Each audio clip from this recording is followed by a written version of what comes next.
Good morning. TMC knowledge में आपका स्वागत है। और आइए देखते हैं अब कुछ आगे के प्रश्नों को। इसके पहले 492 प्रश्नों को हम लोगों ने देखा था और इसके बाद अब देखिए यहाँ से आज का जो प्रश्न संख्या होगा आज के लिए 493 से शुरू होगा और 530 तक चलेगा, यानी कि कुल 37 प्रश्न जो है 37 प्रश्न इस वीडियो में हैं। और सभी प्रश्न जो है ये सक्षमता परीक्षा के लिए है, जो नियोजित शिक्षकों के लिए संभावित है। और ये सभी जो प्रश्न है हमने ये भी पहले भी बताया था कि बिहार के विद्यालयों में जो पाठ्यक्रम चल रहा है उसमें क्लास 6 से लेकर के और 8 तक के पर्यावरण और विज्ञान के प्रश्न हैं। तो आइए अब देखते हैं आज का पहला प्रश्न है। काफ़ी आसान सा प्रश्न है कि इनमें से कौन सा इंडोर गेम नहीं है। इंडोर यानी कि जिसको हम घर के अंदर या कम जगह में खेल सकते हैं, यानी कि देखिए ये हॉकी जो है इंडोर गेम नहीं है। बाकी देखिए कैरम है, लूडो और शतरंज का गेम हम इंडोर गेम के रूप में उसको रखते हैं। और हॉकी क्योंकि बाहरी फील्ड में या हॉकी का जो खेल है वो बाहर खेलने वाला ये खेल है। और अगला है कि निम्न में पत्र कौन लाता है। काफ़ी आसान सा प्रश्न है, डाकिया प्रश्न ये जो है कि पत्र लाता है। और इसके बाद है कि हम अपना पत्र कहाँ पोस्ट करते हैं। तो आप जानते हैं कि डाकघर जो होता है यानी कि जो पोस्ट ऑफिस होता है उसमें हम अपने किसी पोस्ट को जा करके अपने किसी लेटर को पोस्ट करते हैं और वो अपने गंतव्य पे चला जाता है। नेक्स्ट देखिए इसी से संबंधित है कि पिन क्या है। देखिए सभी जो चैप्टर उसमें दिए गए हैं तो सभी चैप्टर से बहुत महत्वपूर्ण प्रश्न नहीं बनते। यही कारण है कि उसमें से कुछ चैप्टर से, अब जैसे डाक वाले जो प्रश्न है उसमें से कोई खास नहीं है। अब यहाँ देख सकते हैं कि पिन क्या है, जो पिन कोड होता है पिन क्या है। तो ये जो है कि डाक सूचकांक संख्या है, यानी कि पोस्ट ऑफिस का जो पिन कोड होता है वो 6 डिजिट का होता है। और उसमें 6 डिजिट जो है वो विभिन्न वो सूचकांक को बताते हैं। और आपको बता दें कि जो भारतीय जो डाक है इसको कुल 8 जोन में बांटा गया है, यानी कि जो पूरे भारत को भारतीय पोस्ट ऑफिस के अनुसार उसको 8 जोन में बांटा गया है। और इसका जो पिन कोड नंबर होता है ये 6 डिजिट का होता है। और इस तरीके से अगला प्रश्न देख सकते हैं कि कहाँ के घर पत्थर और लकड़ी के बने होते हैं। आपको बताना है असम, श्रीनगर, मनाली या फिर सभी। बताना है कि किस ऐसा कौन सा जगह है जहाँ पे वो जो घर बनाए जाते हैं वो पत्थर और लकड़ी के बनाए जाते हैं। और इसका सही जवाब है, आप देख सकते हैं इसका सही ऑप्शन है कि इसमें देखिए इसमें सभी जगहों पे असम, श्रीनगर और मनाली इन सभी जगहों पे जो ये घर जो बनते हैं वो पत्थर और लकड़ी के बने होते हैं। नेक्स्ट है कि भारत की राजधानी कहाँ है। काफ़ी आसान सा प्रश्न है, देख लीजिए। भारत की जो राजधानी है वो नई दिल्ली है। इसी तरह से जो ये श्रीनगर है जम्मू कश्मीर की राजधानी थी। बेंगलोर ये कर्नाटका की राजधानी है। और सूरत ये गुजरात का एक शहर है।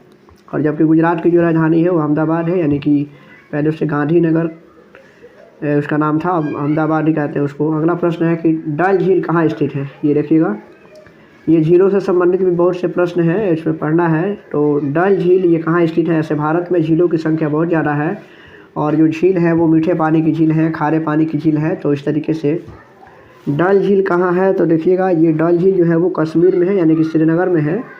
और इसके बाद नेक्स्ट प्रश्न है कि वह सेंस जो नेत्रहीनों को सबसे ज़्यादा मदद करता है। कौन सा ऐसा सेंस है, कौन सा ऐसा जो सेंस है यानी कि अनुभूति है जो नेत्रहीनों की सबसे ज़्यादा मदद करता है। यानी कि नेत्रहीन जो ब्लाइंड लोग होते हैं, अंधे लोग होते हैं, वो किस सेंस से अपना काम करते हैं या ज़्यादा कुछ चीज़ों को समझते हैं। तो उनके लिए क्या है कि स्पर्श करें और महसूस करें या फिर गंध या फिर ये दोनों।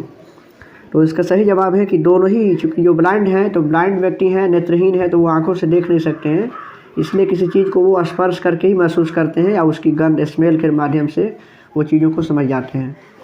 और आप जानते हैं इसी क्रम में एक ये भी बात जान लीजिए कि जो आखिर नेत्रहीन व्यक्ति हैं पढ़ाई भी करते हैं और उनके पढ़ने के लिए ब्रेल लिपि के माध्यम से नेत्रहीन जो है वो पढ़ते हैं। देखिएगा ब्रेल लिपि होता है जिसकी खोज किया था लुईस ब्रेल ने। तो इस ब्रेल लिपि के माध्यम से नेत्रहीन जो व्यक्ति होते हैं वो पढ़ाई करते हैं और लुईस ब्रेल ने उसकी खोज की थी। इसलिए 4 जनवरी को उनका जन्मदिन होता है, इसलिए ये जो है कि ब्रेल लिपि दिवस भी मनाया जाता है 4 जनवरी को।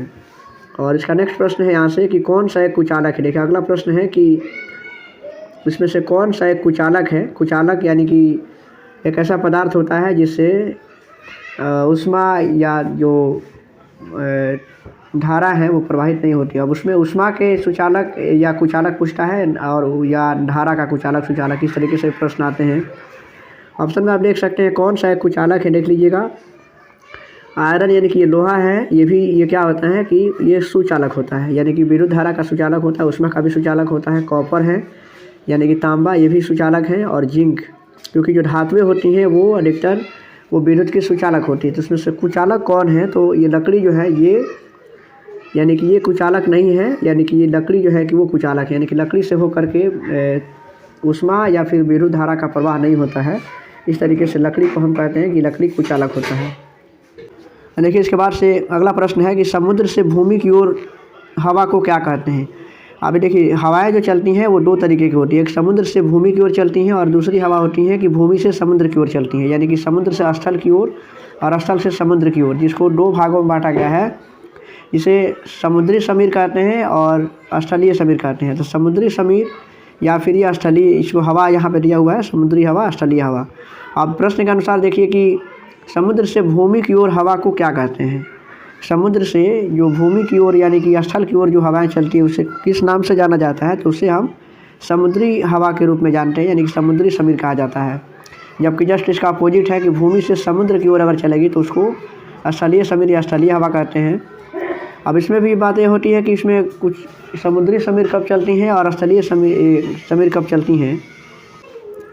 अब देखिए इसके बाद के प्रश्न है कि कौन सा रंग अधिक ऊष्मा सोखता है, कौन सा जो रंग है वो अधिक ऊष्मा सोखता है। अब देखिए इसमें जो काला रंग होता है ये अधिक ऊष्मा को अवशोषित करता है, और जबकि सफ़ेद जो रंग है वो ऊष्मा को अवशोषित नहीं करते। इसका कारण क्या है कि जब सूर्य का प्रकाश जब काले रंग पे पड़ता है तो काला रंग जो है कि बहुत से सूर्य प्रकाश का जो बहुत हिस्से को या बहुत से उसके अंश को अवशोषित कर लेता है, उसको परावर्तित नहीं कर पाता है, यानी कि लौटा नहीं पाता है।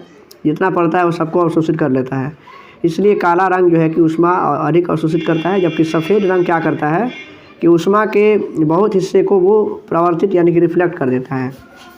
अब इसलिए कहा जाता है कि जो काला रंग है गर्मी के दिनों में काले रंग के कपड़े नहीं पहनने चाहिए, क्योंकि ऊष्मा चूँकि ज़्यादा सोखता है और गर्मी ज़्यादा होती है।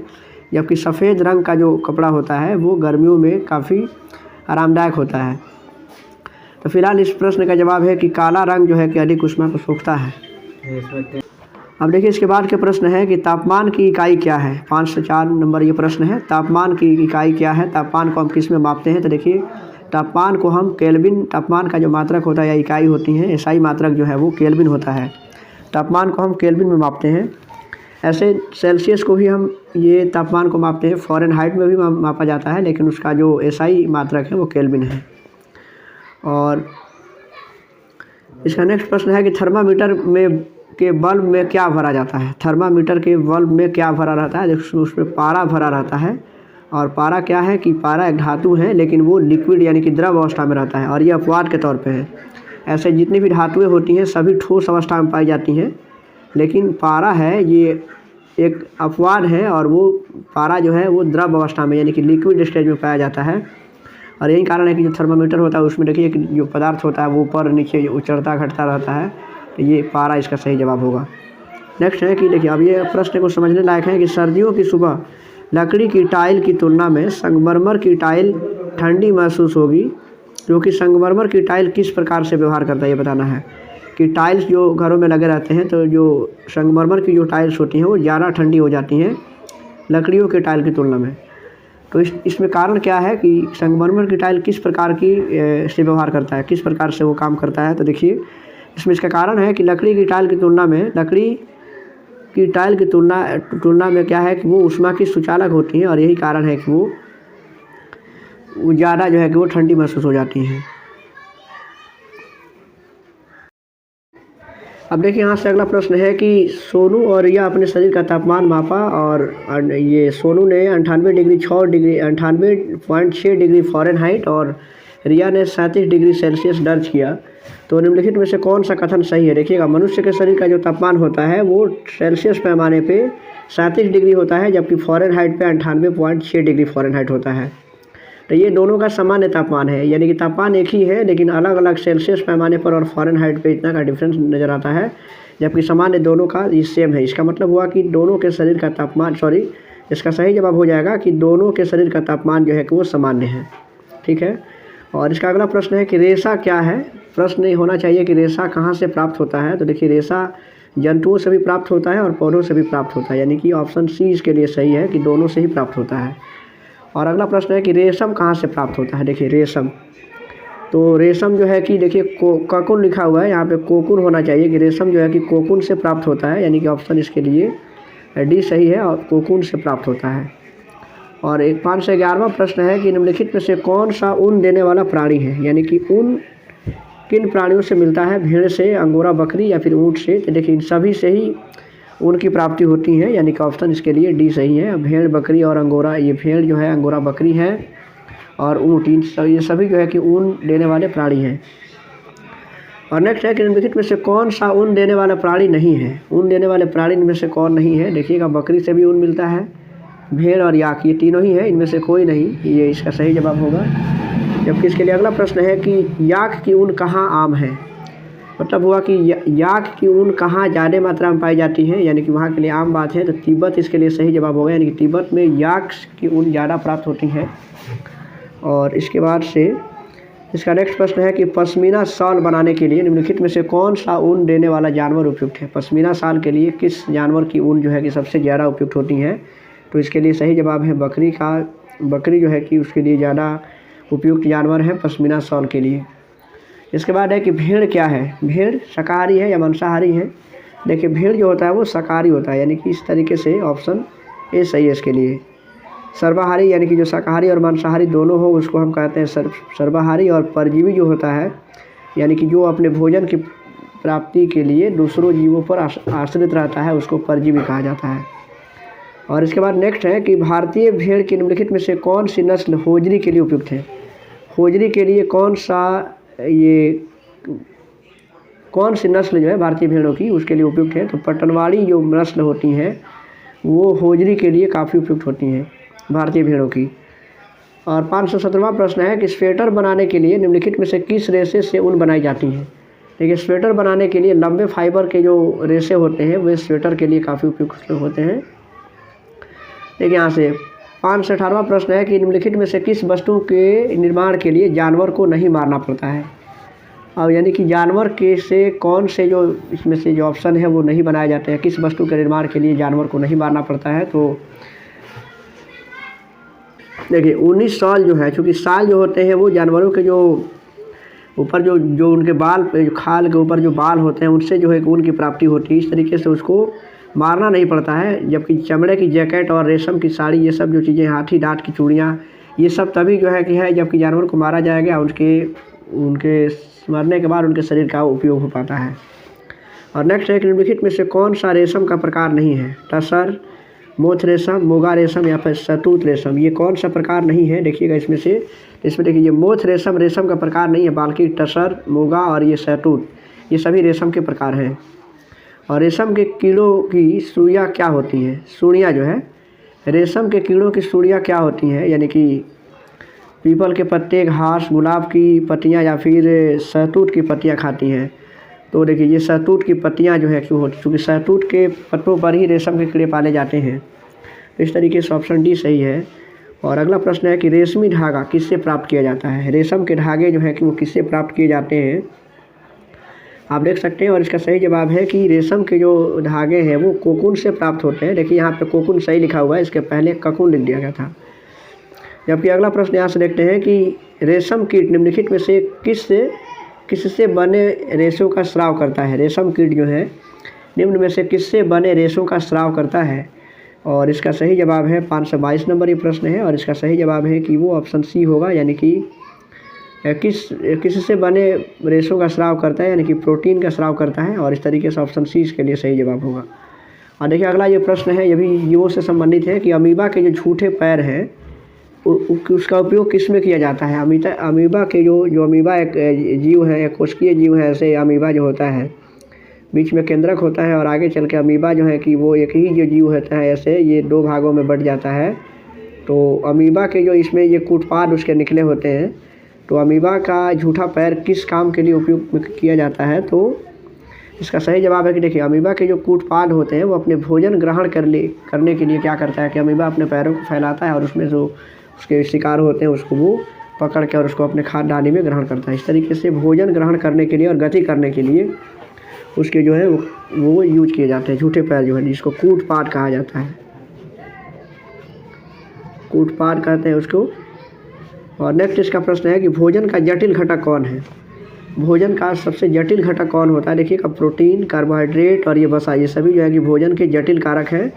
और अगला प्रश्न है कि भोजन के जटिल घटकों को सरल पदार्थों में तोड़ना क्या कहलाता है? क्योंकि हम जानते हैं कि जब हम भोजन करते हैं तो भोजन से हमें कार्बोहाइड्रेट, वसा, प्रोटीन की प्राप्ति होती है, फिर वो जा करके शरीर में वो टूटते हैं और इसके बाद से जो उनका पाचन या फिर अन्य आगे की प्रक्रिया होती है। तो भोजन के जटिल कारकों को सरल पदार्थों में तोड़ने की क्रिया को हम क्या कहते हैं? तो उसके लिए सही जवाब है उसको पाचन कहते हैं। और पाचन के समय तक भोजन जो है कि जो विभिन्न जटिल घटक होते हैं वो भिन्न भिन्न वो टुकड़ों में या भिन्न भिन्न अलग अलग हिस्सों में टूटते हैं, जिनमें पाचन की प्रक्रिया पूरी होती है। और अगला प्रश्न है कि मधुमक्खियों के द्वारा भोजन ग्रहण करने का क्या तरीका है? मधुमक्खियाँ किस तरीके से अपने भोजन का ग्रहण करती हैं? वो फूलों का रस चूसती है। और नेक्स्ट है कि निम्नलिखित में से कौन सा जानवर अपने शिकार को निगल जाता है? मनुष्य, सांप, गुंजन पक्षी या फिर चींटी? देखिए इसमें जो सांप होता है वो भोजन को निगलने का काम करता है। और नेक्स्ट है कि लार में मौजूद जो एंजाइम, चूँकि लार में एक जो है कि एंजाइम पाया जाता है, टायलिन नामक एक एंजाइम होता है, वो पदार्थों को किस में बदल देता है? क्योंकि हमारे शरीर में जो लार जो मुख्य ग्रंथियों से जो निकलता है वो भोजन को पचाने में काफ़ी महत्वपूर्ण भूमिका निभाता है। तो वो किस पदार्थों में बदलता है? देखिएगा स्टार्च को शर्करा में बदलने का काम करता है। और इसके बाद के प्रश्न है कि हम भोजन कहाँ से ग्रहण करते हैं? गुद्दा, मुंह, पेट या फिर एसोफेगस है? तो भोजन देखिए हम भोजन मुख से ही प्राप्त करते हैं और मुख से ही पाचन की क्रिया भी शुरू हो जाती है। इसके बाद के प्रश्न और आज के लिए आखिरी प्रश्न है कि पाचन से संबंधित अंग और संबंधित ग्रंथियाँ एक साथ किसका निर्माण करती हैं?